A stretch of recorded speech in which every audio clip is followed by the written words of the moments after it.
ఈ జగన్ ఊరోరు తిరుగుతా నేను పేదవాడిని అంటాడు. ఆయనకి ఒక జబ్బు ఉందండి. ఆ జబ్బు పేరే మైథోమేనియా సిండ్రోమ్. ఆ జబ్బు లక్షణాలు ఏంటో తెలుసా?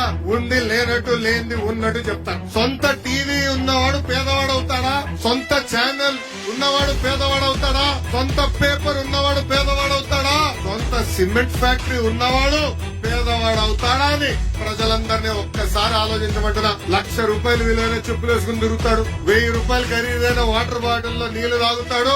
ఆయనకి పేదవాళ్ళు ఎదుర్కొంటున్న సమస్యలు అర్థమవుతాయని ఒక్కసారి ప్రజలందరూ ఆలోచించాలి. ఇంకా తెలుగింటి ఆడపడుచులు కూడా ఆలోచించాలా. ఈ రోజు సొంత చెల్లి షర్మిల గారు కానివ్వండి, సునీత గారు కానివ్వండి, ఏకంగా మాకే భద్రత లేదని చెప్పే పరిస్థితి. సొంత జగన్ ఇంట్లో ఉన్న చెల్లమ్మలకే భద్రత లేకపోతే మన పరిస్థితి ఎలా ఉంటుందో ఒక్కసారి ఆలోచించమని తెలుగింటి ఆడపడుచులు నేను కోరుతున్నా.